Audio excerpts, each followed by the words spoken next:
Hey guys, this is Andrew with rockclass101.com, and in this week's ukulele lesson, I'm going to be teaching you a finger-picking etude that's played entirely with triplet picking. Now, I want to state off the bat that this lesson is intended for those of you who already know how to do the technique. So if you don't know how to do it or what it is, check out this lesson. It's going to break it down in complete detail, teach you what the right hand is doing, and explain everything to a T. Now, I'll also put that link in the description box below, so if you want to reference it at any time, it'll be down there.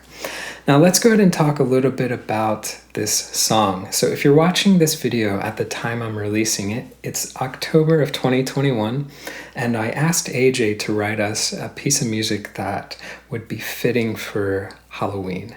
And I gotta say that he absolutely nailed it. This has such a hunting vibe to it, and I absolutely love what he came up with. So big props to AJ. Now, as far as this lesson is concerned, I'm going to be teaching you guys the entire song in this video, but if you do want to get the tabs to print off and follow along with, that's going to be available at this link, or you can go to the site rockclass101.com and do a search for fingerpicking etude number 28. You can literally just type 28, it should pop up that way too. But also on that page will be the on-screen tab viewer. Now this is a really cool feature where you can hit play, you can watch the tab scroll across in real time, you can highlight bars to loop sections, slow it down to any speed you wish. Just a great asset in learning this song that much easier. Alright, so let's go ahead and jump into learning this tune, but there's a few things we need to talk about first. The first one is that this song is in 3/4. So you just want to count 1, 2, 3, next measure, 1, 2, 3, next measure, and so forth. The other thing is that we want to think about the rhythm that we're playing. Now, if you're following along, you know the mechanics of what the right hand's doing, but you also want to keep in mind that triplet picking means that we're playing eighth note triplet rhythm. So if you have no idea what that is, I'm going to put a link in the description box below to a lesson explaining it to a T. So be sure to just make sure that you understand what eighth note triplet rhythm is so that you've got the timing of this piece down flat. And last thing that I forgot to mention, you will need a low G ukulele for this lesson. So grab the low G. Let's kick into it. All right, so let's go ahead and jump into the first part. We're kicking off with melody A, and I'm gonna play the first couple bars, and it's stock G minor chord. So we're playing straight out of this stock G minor. Sounds like this.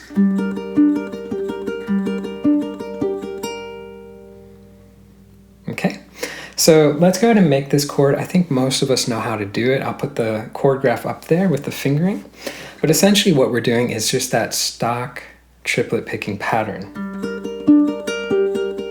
So remember, that means that our thumb gets string 4, 3, and 2, and we alternate pick on the A string, leading with the middle, following with the index.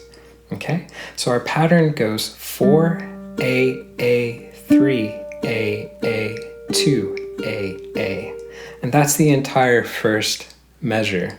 So we have triplet, triplet, triplet. Now I love this stock triplet picking pattern because it really makes two sounds at the same time. And those two sounds are this. It creates that tremolo on the first string.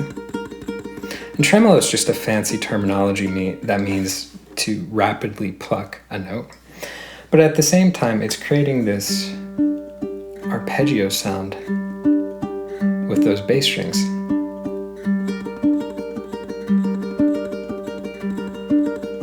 So simultaneously you get two really cool sounds, and I think that's why people love this technique. It's just such a neat sounding technique. But let's go ahead and try that first measure together, and let's see if we can go triplet, triplet, triple, go. Good. Now if we look at measure 2, it's identical to measure 1. So let's see if we can try 2 times through the G minor chord. So let's see if we can try a little bit faster than before. Maybe triplet, triplet, triplet. That's a good speed. 1, 2, 3.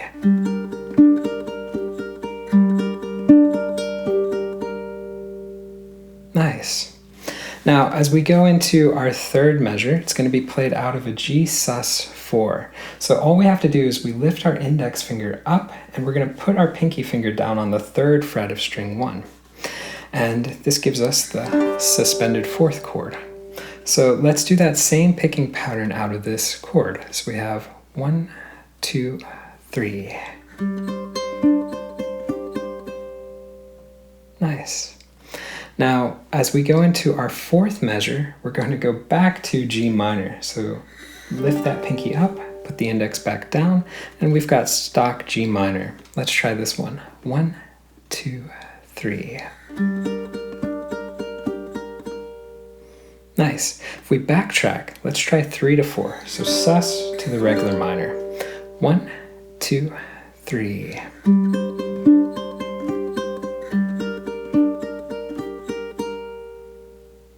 Sweet.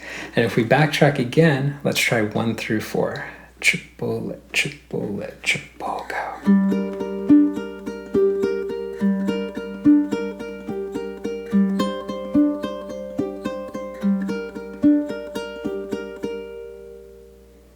Sweet. That's our first 4 measures. So nothing too crazy or hard so far. Now as we go into our 5th measure, we're going to be making that stock A major. But if you take a look at it, you're going to notice that the fingering is a little bit different. Instead of 2nd and 1st finger, like we do 99% of the time, we're going to use our ring and our middle finger. So the reason we're doing this is because in a future bar, I think it's bar 7, we're going to be using our index finger to play a fretted note here on the A string.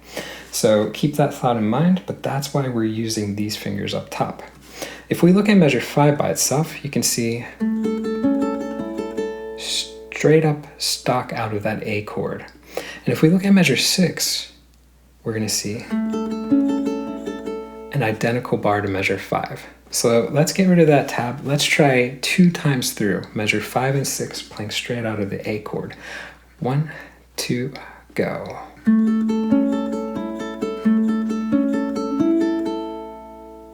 Okay, so pretty simple stuff. Now here's where it gets a little bit tricky. As we go into measure number 7, what you want to do is you want to take your index finger and lay it or put it down on the 1st fret of the 1st string. Now that's going to add a lot of dissonance, okay? Because this 1st fret is a flat 9. So this interval right here is actually really interesting. This interval is a half step apart, which is the same as the Jaws theme, right?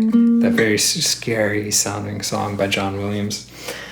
This interval, the distance between these intervals, this is the most out of tune you can get, most out of tune sound you can get on a in tune instrument. So if your uke is in perfect tuning, if you want to play something that sounds super harsh, flat 9 intervals are the key.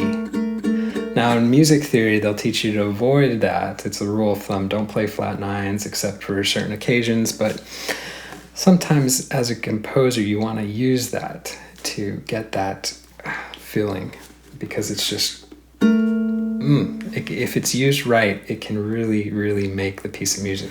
And I think AJ used it in the perfect way. So if I play 5, 6 into 7,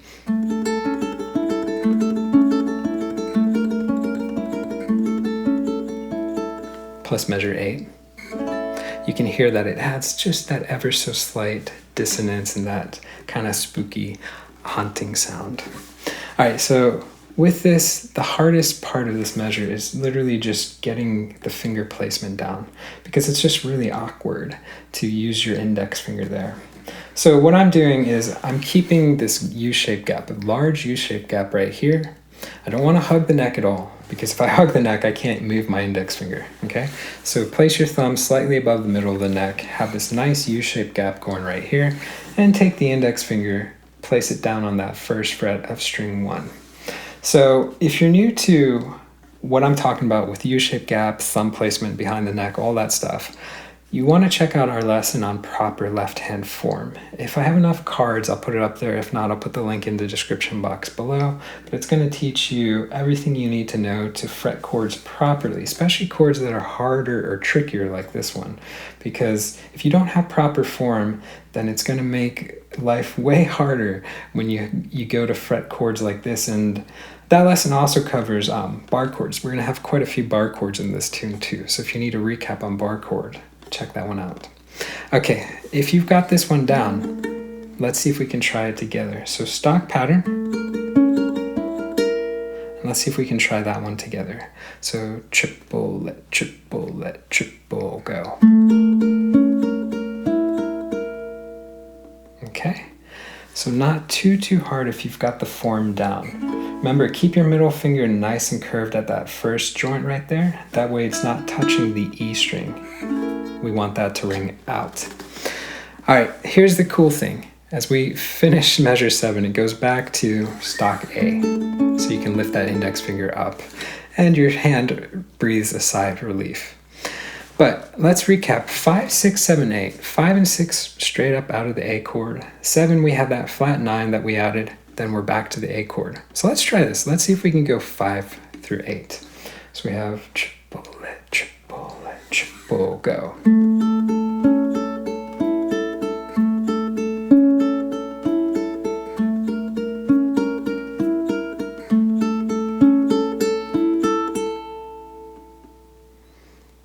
Awesome. Now, at this point, we're pretty much halfway done, or we are halfway done through the A melody. So let's see if we can do this. Let's see if we can go all the way back, and let's try measures 1 through 8. It should sound a little bit like this.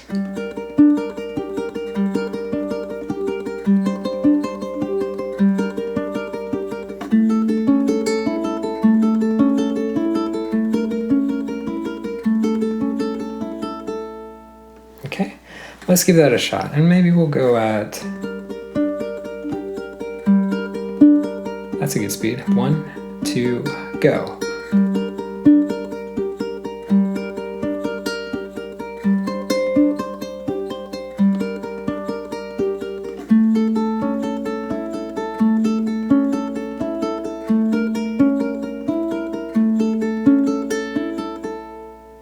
Awesome. Now, so far, all we've done throughout this lesson is played everything perfectly in time, or as close as a human can get, right? But we've kept the timing steady. Now, if you go back and you listen to what AJ did in the performance, if you try and tap your foot along to his performance, it's not going to really work, because sometimes he's playing fast, sometimes he starts to slow down, sometimes he has an exaggerated retardando, sometimes he's got a fermata between sections. And in a nutshell, what we call that is rubato. Now, if you're new to rubato, never heard of it before, then I'd really encourage you to check out our lesson on rubato. I want to put a card for this. If I don't have cards, they only give us a few for YouTube. I'll put the link in the description box below. But that lesson is going to explain what rubato is in complete detail. In a nutshell, what it means is that you don't have to strictly adhere to the metronome. You don't have to play this song just like we did those 8 bars. You don't have to play everything perfectly in time. Instead, you can take the music and reinterpret it in a way that kind of reflects life, right? Let me give you an analogy. If we're having a conversation, it may be like this, just bantering back and forth, but sometimes the conversation gets exciting, whatever you're talking about. You start to talk faster, you maybe start to talk louder, right? And then eventually it dies back down, you go back to the bass line.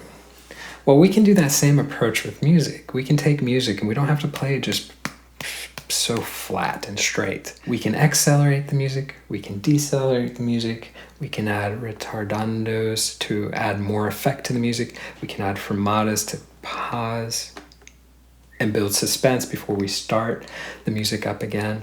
And we can do all these tricks to kind of make the music sound more human, right? Because if you play the whole song this way,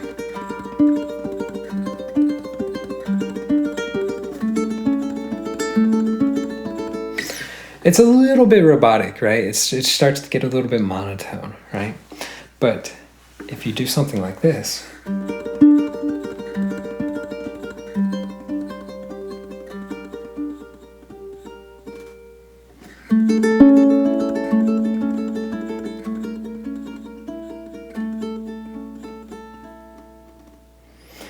it creates a really cool sound, right? Very different than playing everything perfectly in time.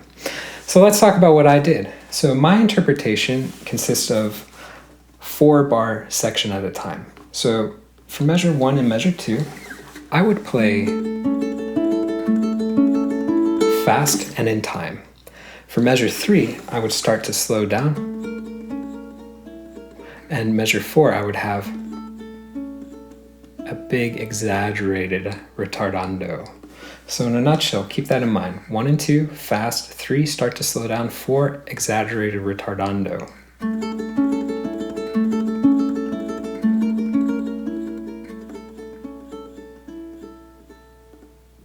And maybe at the end of that 4-bar section, I do a fermata. So I pause before I go back to the next section.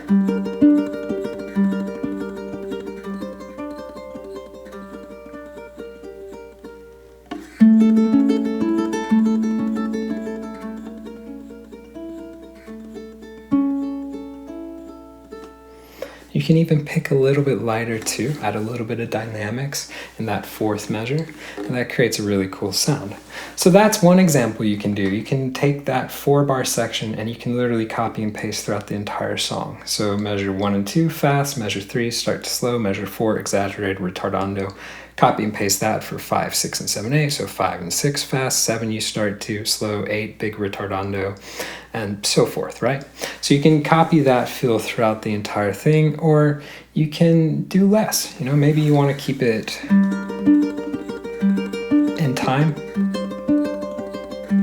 First 4 bars, plus 5 and 6. Here we go. Fermata. Start again in time.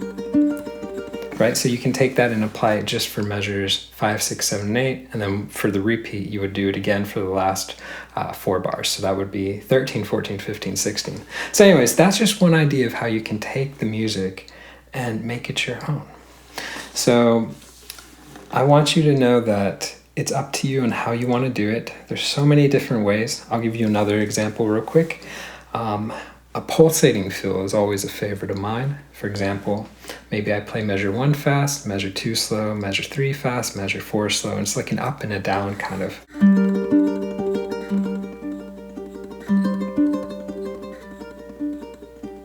Fermata.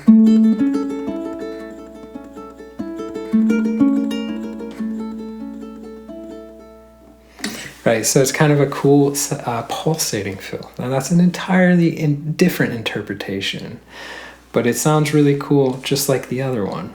So there you go, you have 3 ways to play now. You can play it straight, which is fine, but I think it sounds a little bit robotic after a while.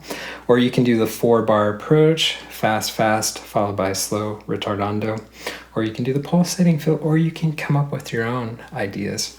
So take it and make it your own.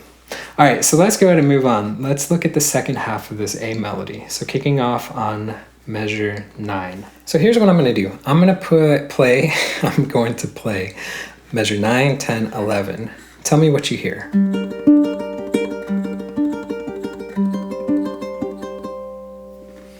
It's identical to 1, 2, and 3. So let's skip over that, but we want to think about this 11th bar. You can see it's a G sus4, and it's the same as measure 3, but the next measure, measure 12, goes to a G5. So what we want to do first off is get the chord transition down. So make this shape, the G sus, and I want you to move your pinky up to the 5th fret of string 1, take your middle finger, put it on the 3rd fret of string 2, index on the 2nd fret of string 3. And we have the open G string. So that's going to give us this G5 chord. And this G5 chord is played straight out of that triplet picking pattern. So let's give that one a shot. So we have 1, 2, 3. So not too hard, right? I think the hardest thing here is just getting that transition. So anytime you're practicing chord transitions, you can just get rid of the music. You don't have to play all the triplet picking stuff. You just want to practice the chord change. So maybe you put it in a time frame like 1, 2, 3, 1, 2, 3, 1, 2, 3, 1, 2, 3. Just to practice and get the muscle memory down. That's always a good way to practice chord changes. All right, so let's see if we can do this. Let's go 9 through 12. Remember that we go to G5 for bar 12. So here we go. 1, 2, 3.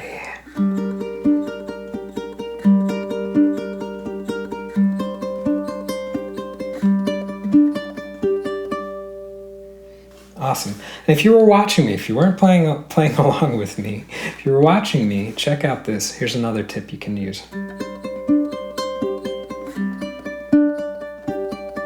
can see that as I slid up from the G sus4, I literally just moved my index finger up, and then I added a finger at the time the music called for it.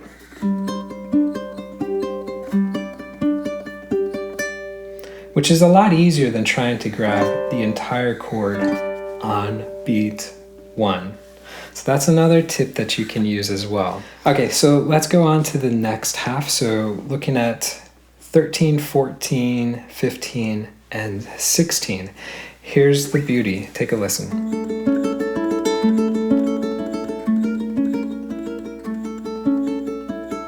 It's identical to measures 5 through 8. So the only thing that we had different for the second half of melody A was measure 12. It just went to that G5 chord. So you know the entire A melody now. And I'm going to go ahead and play through it so we can just get a listen to what it sounds like as a whole. And actually, you know what? I think I'm going to put a clip of AJ's performance instead. That way we can hear what he did for his rubato. So you may want to pull some ideas from his interpretation. So let's take a listen to AJ playing the first 16 bars.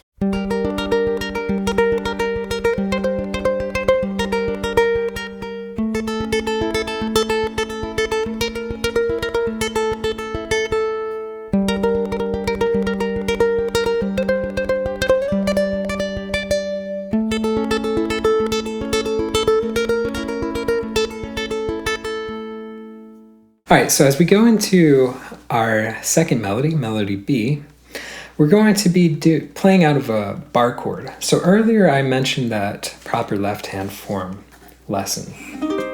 That's going to come in vital for playing some of these bar chords that are coming up in melody B. So if you need a recap, link in the description box below.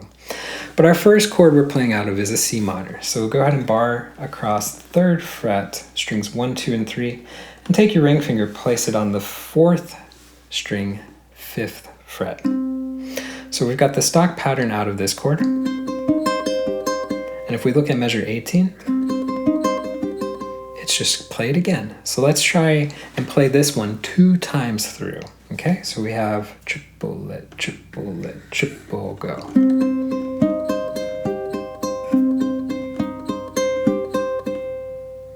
Beautiful.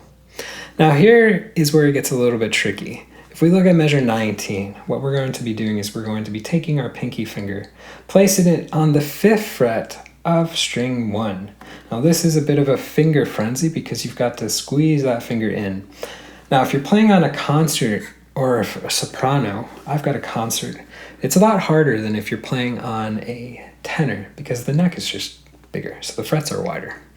So I will say that it's a lot easier to do this on a tenor size, especially if you're an adult and you have adult-sized fingers. It's very challenging for me to grab this and make everything clean. So if everything's not clean, don't feel bad. You know, sometimes it's not you. Sometimes it's the limitation of the size of the instrument with adult hands. All right, so going back to this chord, what you want to do is just get comfortable with cramming that pinky finger into that 5th fret of string 1. So let's see if we can play this one. Stock pattern out of it. 4, 3, 2. Here we go. 1, 2, go. Now here's the good thing. If you look at the 20th measure, look at the first string. The pinky goes up to 6. So just move that pinky finger up to the 6th fret, and the chord becomes a lot more comfortable on the left hand. Stock pattern, let's give it a shot. 1, 2, 3. Okay, so here's the thing is that you really just want to practice getting comfortable with that transition and that chord change. So again, if we backtrack, remember how I mentioned earlier, you can get rid of all the music and you can just practice the chord transition in and of itself. So 1, 2, 3, 1, 2, 3. So just practice that. Get comfortable with the left hand because it is probably the hardest transition that you're going to be doing, or the hardest chords that you're going to be doing in this etude. Now, I want to go ahead and try this. I want to backtrack all the way to measure 17 and play those 4 bars. So 17, 18, 19, 20. Let's give that one a shot. So here we go. Triplet, triplet, triple, go.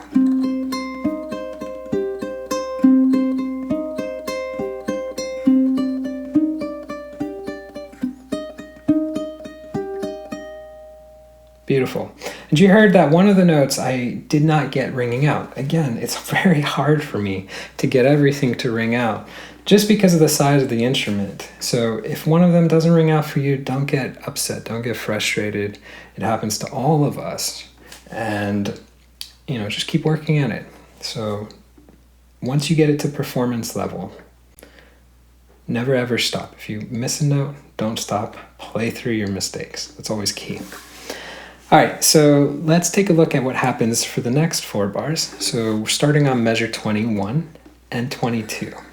They're going to be the same. So 21 and 22 are both playing out of G5. So let's go ahead and cycle through that one time.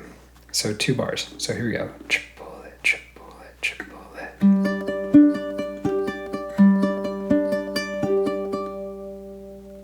Cool. Now as we go into 23, it's going to a sus chord. Not the same as G sus4, instead it's a G sus2. It's even easier. So to make this chord, all you have to do is essentially have the middle and the ring finger down. So think of it as a basic G minor, right? Lift that index finger up. You have an open A. That gives you a suspended 2 chord. So this one, we can see straight out of the pattern. And then if we look at measure 24, we're going to go back to basic minor. So take that index and put it back down on the 1st fret.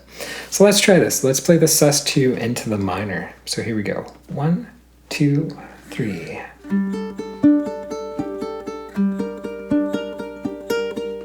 Okay, if we backtrack 21 through 24. So start on G5. 1, 2, 3.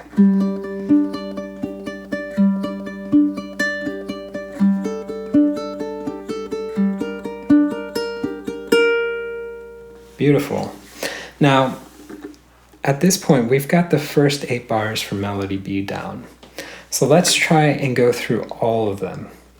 And it's going to sound a little bit like this.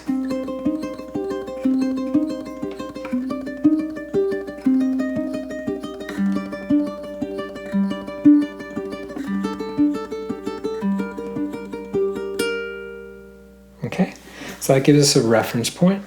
But let's go ahead and let's go a little bit slower through it. Remember, if you don't have any, or if you miss one note or whatever, if it's not ringing out clear, don't stop. Play through everything. So here we go, starting on 17. And we'll go triplet, triplet, triple, go.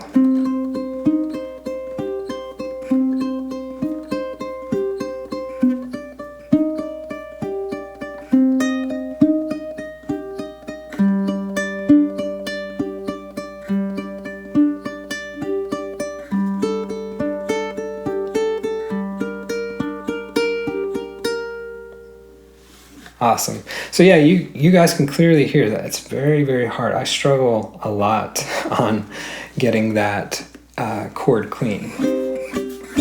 Times like this, I really wish I had a tenor low G. All right, but that gives us a good gist of those 8 bars. Now, as we go into the next 8 bars to finish up melody B, good news is we're going to see a lot of repetition. So looking at measure 25 all the way through 28, so 25 through 28, they're going to be identical to 17 through 20. So back to that C minor movement. So we'll skip over those 4 bars and we'll look at the ending. So 29, 30, 31, and 32. So these measures are going to take us up higher on the neck. It's going to sound like this.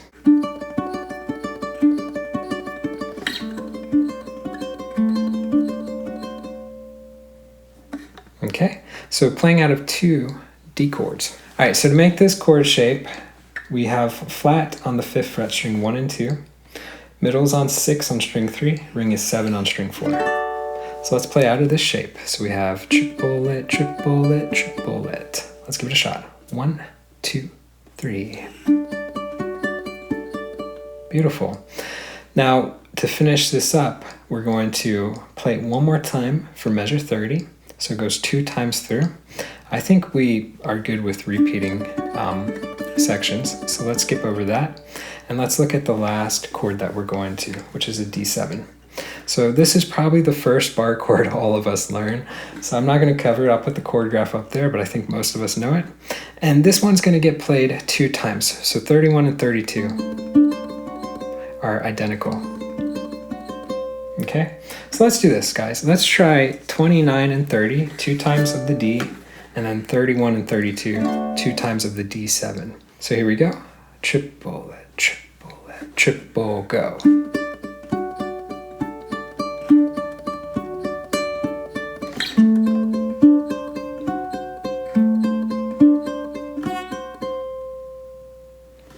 Awesome. You hear my hand's getting tired with these bar chords. So bar chords take a lot of strength. So if your hand's getting a little bit tired, take a break. And I'm going to be taking a break too, because the good news is we're done with bar chords. But that's the ending of that B melody. So as you're seeing throughout this entire song, there's just a ton of repetition. So here's what I'm going to do. I'm going to go ahead and put in AJ's clip playing these 16 bars, so it is measure 17 through 32. And again, we just want to take a listen to see how he interpreted the music and how he used rubato. So it might give you a few ideas. So let's take a listen to his playing of 17 through 32.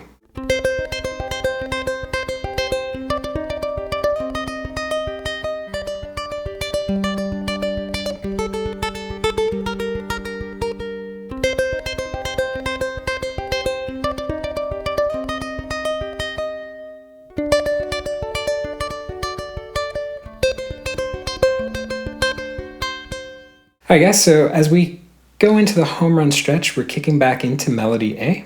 Now, here's the good news, is that measure 33 to 44 is identical to measures 1 through 12. So you're essentially playing 3/4 of the song, or 3/4 of the A melody to a T. So everything identical. So that means you're back to the G minor, to sus, G minor, to the A's.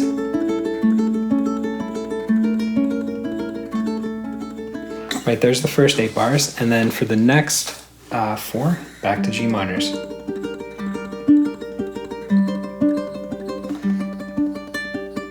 Right, so remember 9, 10, 11, 12. 12 was the only change, took you up to the G5. So that's where we're starting from. So go ahead and make the G5. This is measure 44, and this is identical to measure 12, right? So if we look at measure 45, the next measure, you can see that we're going to get rid of our middle finger and make this a D chord. So I guess I kind of lied, I forgot. We're not done entirely with bar chords. We only have this last one. So go ahead and lay flat across all 4 strings on the 2nd fret. Keep your pinky on the 5th fret of string 1. And we're playing out of this D right here. So let's give this one a shot. 1, 2, 3. Awesome. And here's the beauty. If we look at measure 46, it's identical. So you're going to play through that 2 times. Okay? So I think most of us are good with repeats. So let's take a look at what happens after that. So we go to measure number 47. So here's the thing. When you take this D chord, you are going to have a little bit of a tricky chord transition, chord change that's happening. So from this bar chord, we're going to move all the way up to the 7th and the 9th fret. So here's what I want you to do. Take that D chord shape. I want you to move your pinky from this 5th fret all the way to the 9th fret, and your index finger, I want you to move from the 2nd fret to the 7th fret. So watch your eye on both of those fingers. As you move up, 5 goes to 9, index goes to 7. Okay, so that's all I want you to do is just practice going up to those respective frets. All right. Now, when you feel comfortable with that, you're going to add the other 2 fingers. So your ring goes to 9 on string 3, and middle goes to 8 on string 2. So that gives you the full dominant chord shape up higher on the neck. But again, you want to break it into sections. As you go up, you want to go to 9, 7, and then worry about adding the other 2 fingers. Okay, so hit pause on this video just to practice that chord transition. But if you've got the chord shape down, let's try this measure. So we have, okay, so let's see if we can try that one together. 1, 2, 3. Beautiful. If you look at 48, it's the same thing again. So you play that dominant chord again. So if we cycle through those 4 measures, remember we have 2 of the D down here, 2 of the D7 up here. The key thing is to work on the transition.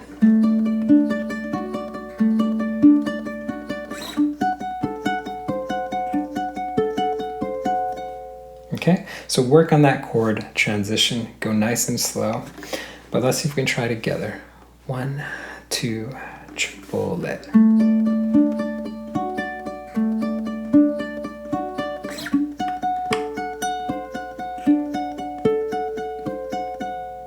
Beautiful. Now the last chord shape is a little bit tricky as well. Going from this D7, what we're going to do is we're going to take our pinky, move it up a half step to the 10th fret, and then we're going to take the middle finger, place it on the 7th fret of string 3, and index goes on 6 on string 2. Okay, we can just strum a nice, there we go, arpeggiated strum. So 1 string at a time with our thumb. Gives us a cool sound to end the tune. So again, you just want to practice this chord transition. So literally pinky goes up a half step, these other fingers lift up, and then middle and index go down.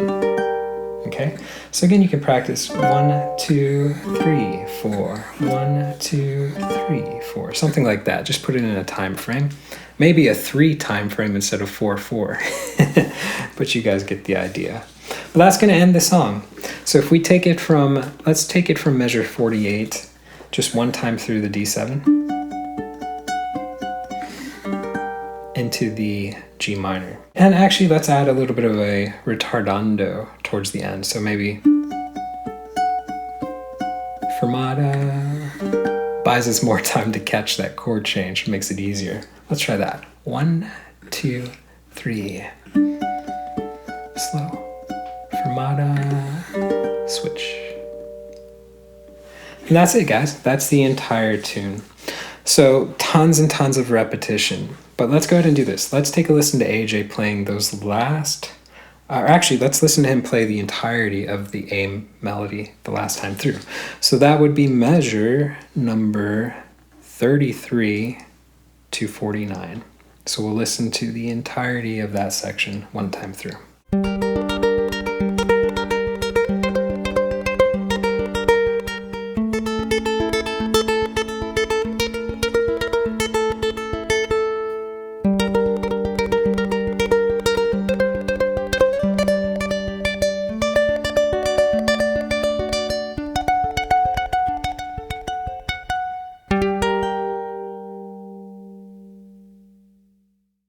Alright guys, so that's going to conclude this lesson. Now I gotta say that this is a great piece for the intermediate players, wonderful song for working on triplet picking technique, which is such a cool sounding technique. Now, I do want to give you guys a friendly reminder that if you did want to print the tabs, keep it for your records, you can do so by clicking this link, or you can go to the site rockclass101.com and do a search for fingerpicking etude number 28. You can literally type 28, should pop up that way as well. Don't forget, on that page too is the interactive on-screen tab viewer, so you can literally hit play, you can watch that tab scroll across in real time, highlight bars, loop sections, slow it down, all that fun jazz. So guys, again, I hope you enjoyed this lesson, and we'll see you in the next one. Take care.